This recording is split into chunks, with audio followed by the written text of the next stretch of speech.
Hey everyone, welcome back to the shop. I got a question recently about sawing to the line, specifically asking, what does it mean when we talk about sawing to the line? Are we leaving the line? Are we splitting the thickness of the line in half? Or are we taking the line altogether? With so much contradictory information out there about this particular subject, I thought the best way to answer this question would be to do a short video on my interpretation of sawing to the line.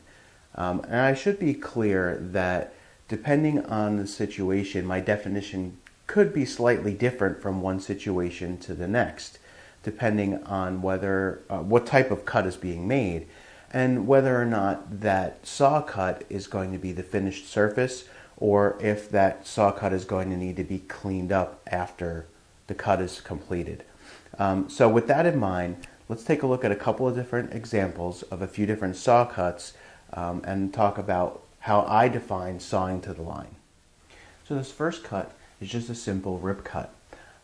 This could be something from ripping a thin strip off of a wider board, say for something like a drawer runner or a drawer blade in a chest, or it could be taking a wide glued up panel maybe for a case side and ripping it down to its final width. In either case, in just about any case, with a long straight rip like this, we're usually going to be cleaning up that cut after we make the rip cut. So the way we're going to define sawing to the line in this case is sawing as close to that line as possible without going over it, obviously, but leaving just enough material on the waist side of the line to be able to clean up to the line with just a couple swipes of the plane. So as I mentioned, you want to try and saw as close to that line as possible, leaving just a tiny little bit of material to clean up later with the plane. You don't want to have to plane away a 1/4 inch or 3/8 of an inch of material because it'll take you all day. You're trying to save time here by ripping. So save yourself the time, saw as close to that line as you can. That way, it'll only take just a few swipes with the plane to clean up to that line and get that edge nice and straight and looking good. The other thing that sawing to that line during the rip cut does is give you practice for your joinery cuts later.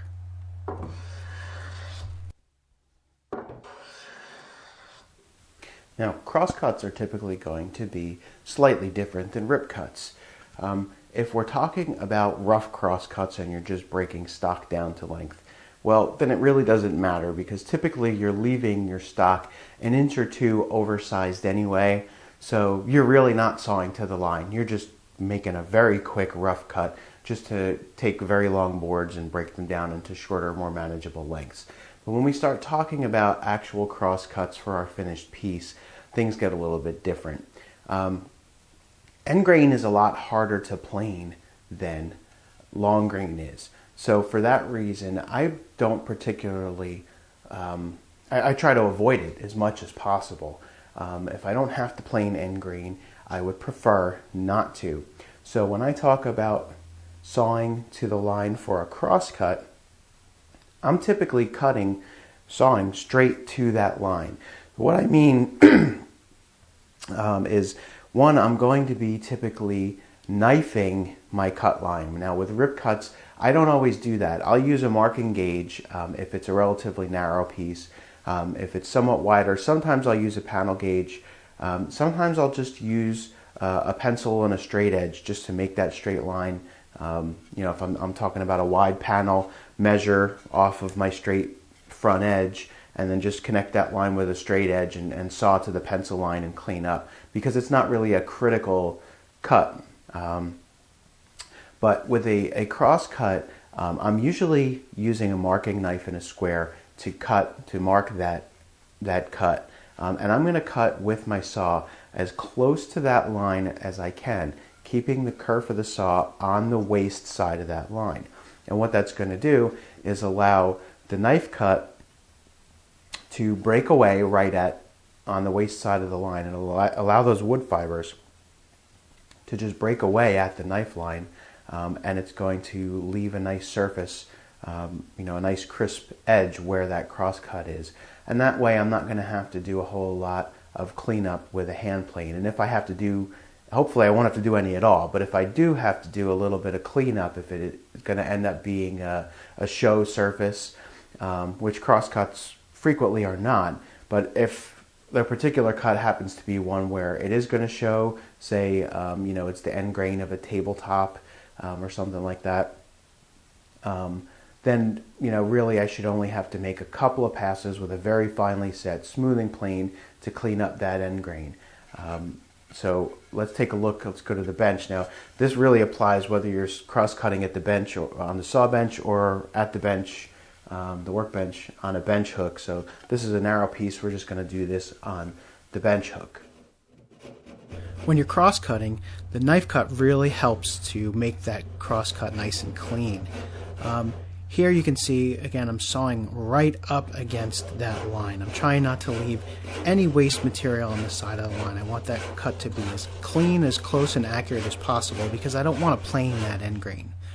And if you can get that cut good and accurate, you can see here I left just a tiny little bit in that upper right hand corner there. But the cut is clean and accurate and square, and I will have to do very little cleanup here with a plane to get that end grain perfect and square and flat. And the cut that probably gives folks the most anxiety when it comes to sawing to the line are joinery cuts. And I'm talking mostly about tenons and dovetails here. However, in my opinion, these are probably also the most important cuts to learn how to saw right to the line. And the reason is efficiency and time. By sawing these types of cuts right to the line very accurately, you're able to go from the saw straight to assembly without any futzing and fiddling with chisels and shoulder planes and fitting and fiddling with the joint. In my experience, I found that if I can assemble a joint straight from the saw, I always get a better fit than I do if I have to mess around trying to fit a joint that's too tight with a chisel or a shoulder plane. If I have to do any type of fitting like that, I find I always end up with some type of gap or loose fitting joint. So really the goal is to be able to go straight from your saw right to assembly. And with tenons and dovetails, it all comes down to how accurately you mark your joint. If your lines are drawn accurately, there's no reason why that joint shouldn't fit straight from the saw if you mark accurately and saw accurately. So one of the most important things cut in joinery is to make sure you mark that waist side, especially when it comes to dovetails, because it's very easy to saw on the wrong side of the line. The idea here is to saw as tightly up to that line as you can without removing any of the lines. So you want to keep the entire line. Now in this case, this is the first cut of the matching pair, so it's not entirely vital. It's important for the look of the joint to get it right, but it's not vital for the fit of the joint to be perfect with your sawing just yet.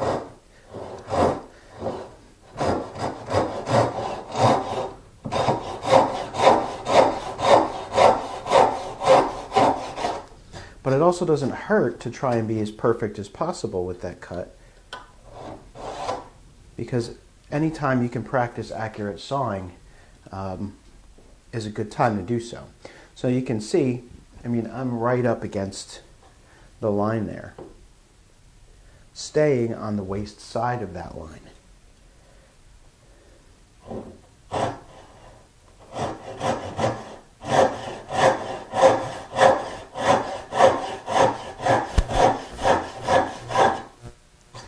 My goal being to remove everything on the waist side of that line, but keep the line.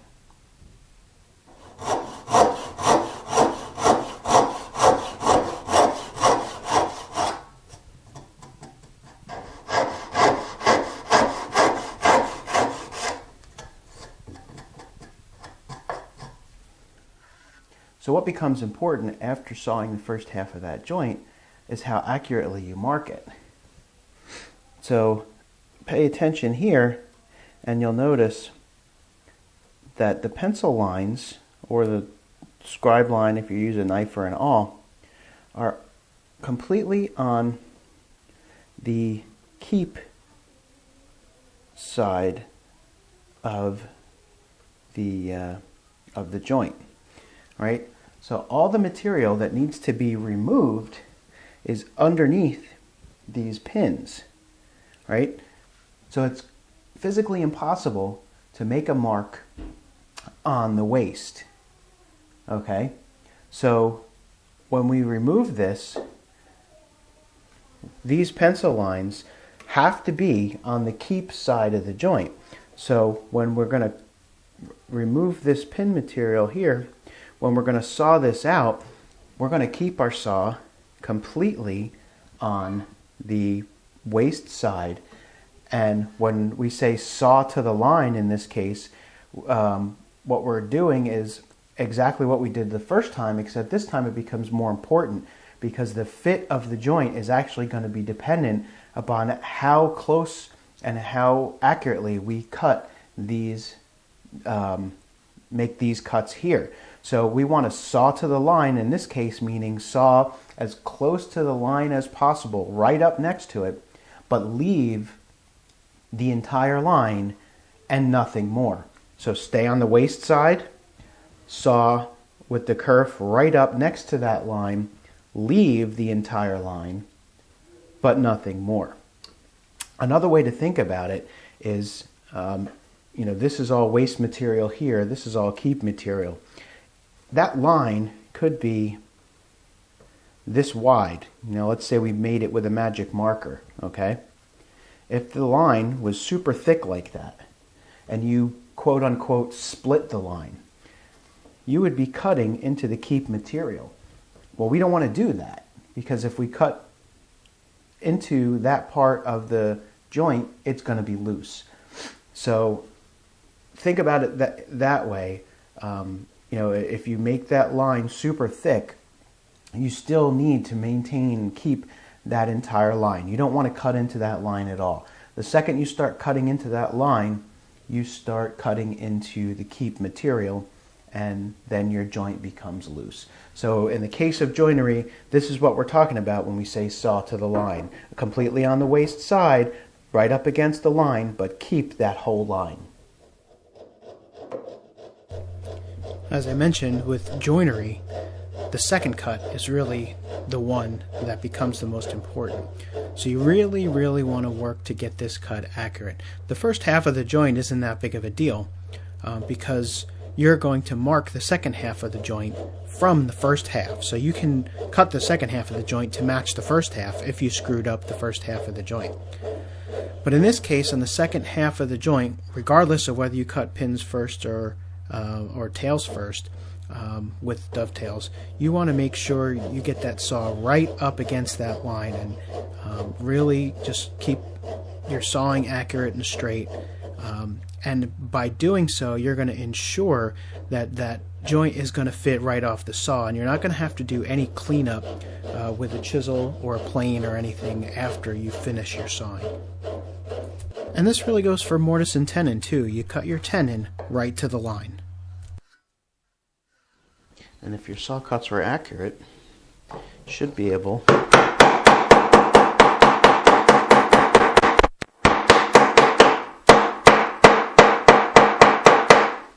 go right from the saw to assembly and have a nice gap-free fit.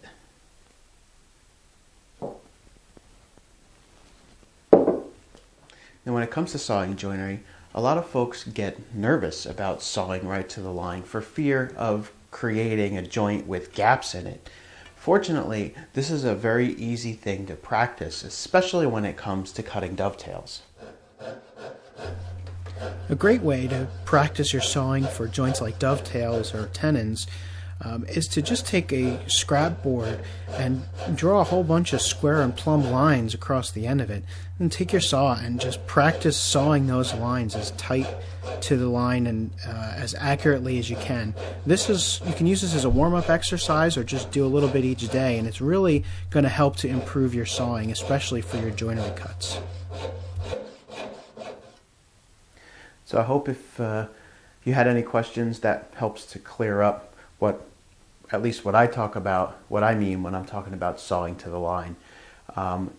With any saw cut, the most important thing is to simply think about what it is you're trying to accomplish. Think about what is going to happen if you saw that line away, if you split that line in half, if you leave the line, or if you leave too much waste on the waste side of the line. And that's going to help you make your saw cuts more accurately, because knowing exactly what is going to happen and what you need to happen is the important part. You really want to understand what's going to happen and not just take your saw and get to work, start cutting without really thinking through the process. And of course, practice. The practice board for cutting dovetails. Saw 10, 15, 20 lines before you cut your dovetails if you're not sure about sawing straight to the line. Warm up a little bit and practice a little bit. Practice your long rips and your cross cuts, because they're going to help you to cut better joinery. Even though you may not want to rip 100 board foot of walnut or maple for your project, secondary wood is a great place to practice. If you've got drawer sides to cut or backs of a case or a cabinet where you can cut soft pine or poplar or something soft and easy to saw, practice those long rips, practice those cross cuts, and making those cuts and practicing sawing those cuts to the line is going to help you improve your joinery as well. And I think for most people, it's the joinery that they're looking to improve upon, but you're not going to do that by not using your saws. If you do use power saws and power tools for everything except for your joinery cuts, you're going to have very little practice when it comes time to cut that joinery. So use your other parts to help you warm up and practice for your joinery cuts, and use warm-up exercises like sawing those lines, or just saw some straight lines down a board before you saw your dovetails or your tenons, just to get yourself warmed up and used to sawing to the line. And you're going to see your results improve dramatically.